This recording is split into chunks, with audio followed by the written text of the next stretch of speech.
ladies and gentlemen, and welcome to part 3 of the 20-page How to Make a Mini Comic. Um, I have made a couple decisions because of necessity. I was trying very hard to get a program that would go on the screen and allow me to show the camera and what's on the screen at the same time, kind of like gamers use. The program seems to be fine and dandy. However, my computer doesn't have strong enough processor or memory or something that's keeping it from actually recording properly and processing it into a video that you can actually watch. Because the sound seems to be okay, but what's on the screen tends to mess up. And basically, I put one up after doing it and it sucked. So, not going to even try. I've decided that I will do a separate tutorial thing on Scribus itself, which was the template program that we used to create our finished pages and get them oriented on a printable surface sheet. I will do that as soon as I purchase a better computer. Um, so you can look forward to that. However, today what we want to do is show you what to do with what you print. Um, so we're going to assume that you've gone through the last two videos, decided what your content is, put it all in order, got it into orientation on a template for the computer, and all of it's done. Um, we'll improve our way and how to part of how to do that in a separate video. But um, I have already gone through and printed this particular 20-page mini comic.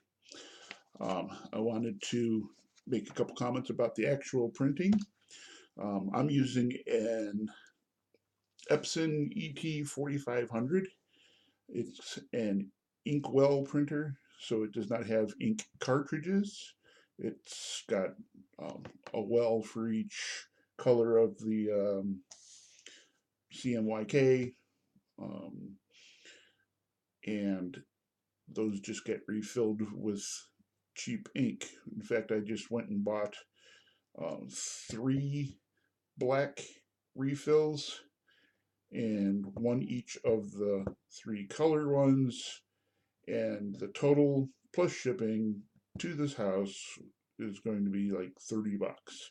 So last time I did that was probably early spring, maybe March, even before spring, and the ink has lasted me that many months, that many issues, 150 pages or 150 copies of each 20-page mini comic I've done. So it's a lot of printing. We got 3 sheets. So let's do the calculation. 150 copies times 2 full sheets is 300 sheets.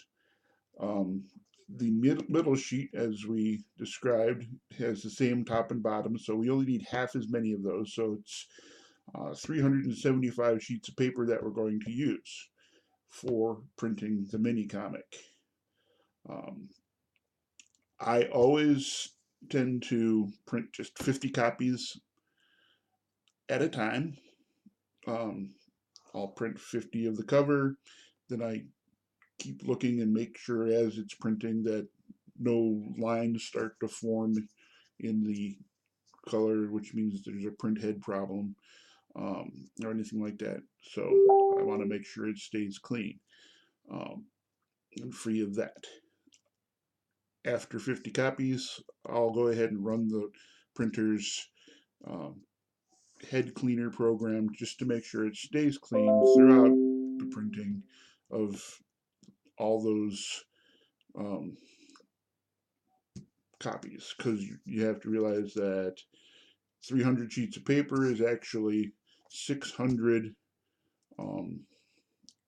runs through the printer, and so that's a lot of printing that you're going to be doing to get your mini comic done. When a sheet comes through the printer and it's laying on the tray, it's blank on the back. So what you're going to want to make sure you do when you go to print the next sheet, which is, I believe this is page number 3, and so page number 4 is going to go on the back of that. With your setup on your template, you go to print the next page, which is going to be page 4. You take your whole stack of 50 copies, which we're doing 50 copies at a time. It makes it more manageable to go through the printer as well. When you pick them up, you make sure you flip them over that way. Just once over. Do not go that way, because then you will screw up which thing is going to print on the back of each corner. So if it comes out with that on that side, you want it to be on the opposite bottom and on the next one, so that when it comes out the printer, the correct thing is printed on that same square of each corner. It should just take one flip to the right. Depending on your printer, it might be it came out this way, and then you would have to flip it that way, but it's always going to be just one flip. If you have any doubt about which side is going to print on which side, print one extra one. And then when it comes through, just run that one through and make sure that when you look at it, it's got the right thing on the right side before you print all 50 of them and go, oops, I really messed that up. So anyway, that's my tips on printing your comic. Most people do in black and white. I like mine in color. That's why I use the Eco print, and it's really just as cheap. It's probably cheaper than printing black and white on another printer, because I'm not using cartridges, and the refill ink is so cheap. It really makes it printing in color very affordable for me. I believe it comes out to, like, for the 20-page mini comic, I'm spending less than a quarter per whole mini comic in paper, ink. So that's not bad, and it lets you keep a good price so that you can add on the shipping costs to your cover price and all that. So I'm going to set that sucker aside. What we have done, I like to go through and sign and number all the copies. So on my page, this would be page 3, I have gone through and signed and numbered them all. And I got my whole stack of them. That's going to sit like that. We're going to take the cover, because we know page 2 will be underneath that. We're going to take page, the next section. We need to look at it. Now I know that that's back up and that's main story, so I want to make sure that I get the correct part of the story to the correct part of the actual comic. So I'm going to look at it when I go like this, this, that the pages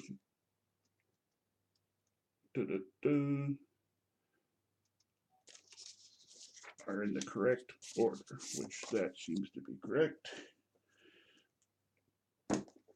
Backup feature, main feature, that should be correct. And then finally,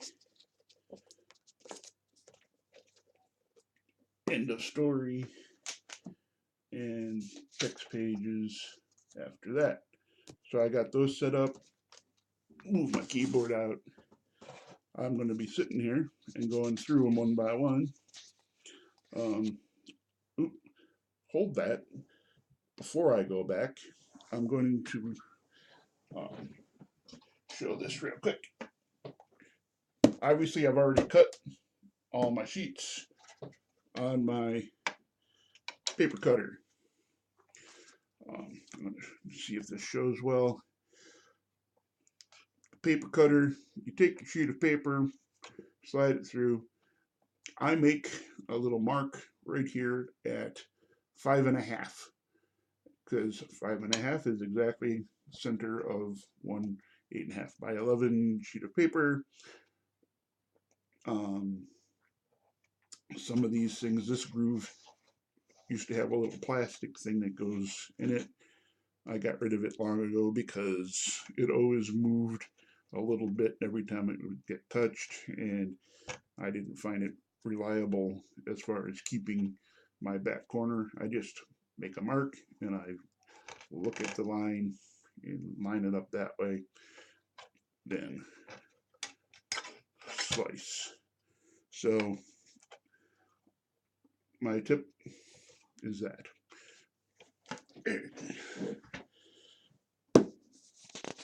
Collating is as simple as taking the first sheet of each thing, and that's one copy. Some people will then go through and do the next one and lay it down crosswise. That makes it easy to pick up each copy as you go through to staple them. I find that it doesn't really matter. I just, when I go through and look, I flip and find the cover and the next issue, and there I am. So, however you want to do that is up to you. It's fine. I'm not going to tell you how to collate, except for that's the best way to get them together. You just put them in order on a table, and if you have a desk that's got a keyboard thing on it, it makes doing that pretty easy. You can do it anywhere. I've done it sitting in a recliner chair with all the things on the arms of the chair and just go boom, boom, boom, and then flip into the middle on my lap while I'm watching TV. So it's not that big of a deal. However you want to collate is cool, but having them together is your next step. Where is my stapler? There it is. Stapler.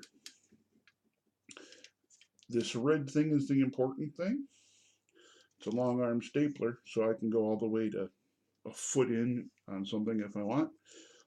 Minicomics, a regular stapler doesn't quite fit to the center of the page, so I'm setting this one to 4 1/4. I actually go just a little bit past the 4 1/4 mark because the staple itself takes up a little bit of space, and you want that staple to be dead center of your copies.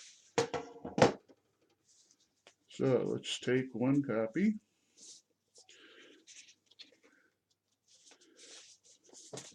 Just about that. Tap it down so that the top of your mini comic is even. If you've made any slight difference in length, you want it to be on the bottom of the mini comic. You want the top to be as square as you possibly can. I always use 2 staples to put my mini comics together because I find that if you only use one in the middle, if you only use one in that middle, the pages will, as you go, start to wiggle. That staple comes loose. They rip, and by the time someone's got it and reads it, they can damage it. And I just find that 2 staples is nice. Take your mini comic, fold it directly in half.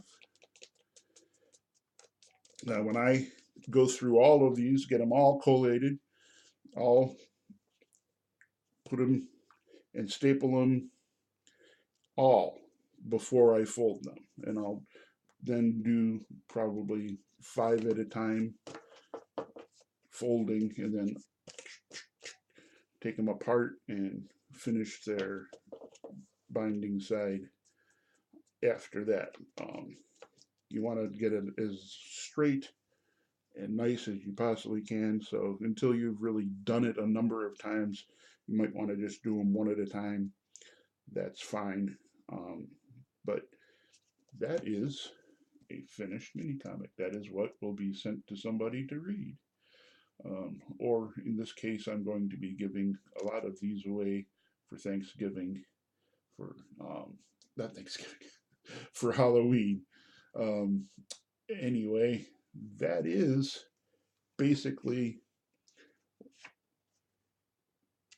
all you really need to know to finish off making your mini comics. Um, if at this point you have any questions left over, let's see if I can get that up there. Okay, if you have any questions left over from all of these processes and things that I've shown on how to make a 20-page mini comic, go down at the bottom, um, put your comments in, put your questions in, and I will answer them all as best I can. Uh, I want to thank you all for taking the time to have watched all of this stuff. I know I'm a little bit of a slow talker, or maybe I talk too much and not say enough, but whatever that means. I have done a lot of this so many times it's hard to get it back into words because it's so automatic for me to do. But anyway, I hope you've enjoyed this. I will be, as soon as I get into a new computer, I will be able to show further tips and tricks on the Scribus program. I'm also going to do a series on the GIMP program, which is a free image manipulation program uh, along the lines of your Photoshops and all that, which is also a free open source program, which I use because it's free and open source and anyone can use it. And that makes it good for people on a budget trying to make mini comics at home. With GIMP, I will be showing how to take finished artwork, scan it, fix the blacks and the whites so that any gray areas or messed up pixels get fixed along the way. And so then you would have finished black and white art. A lot of people stop there, which is fine. For those that want to learn how to color the way I have been doing, I will then also have an episode where I show how to take the black, wipe out the black or the white into clear, and then turn that into layers and color the different layers the way you want to do it so that you get good um, pop for your art. Like if you look at this color, the castle is a layer, the background is a layer. That golden glow that I use to kind of make the foreground pop a little bit, is another layer, and I'll show how that all comes together and becomes one image in a later episode. Thank you again for watching. I hope you will hit the subscribe, hit the like, hit the share, and everybody in the world can make their own mini comics, and we'll start having lots of fun as in the weekly Indy Scavenger newsletter. I will be doing more and more reviews as we go, hopefully of your work. So thank you very much. We're going to end right there, and have a wonderful day.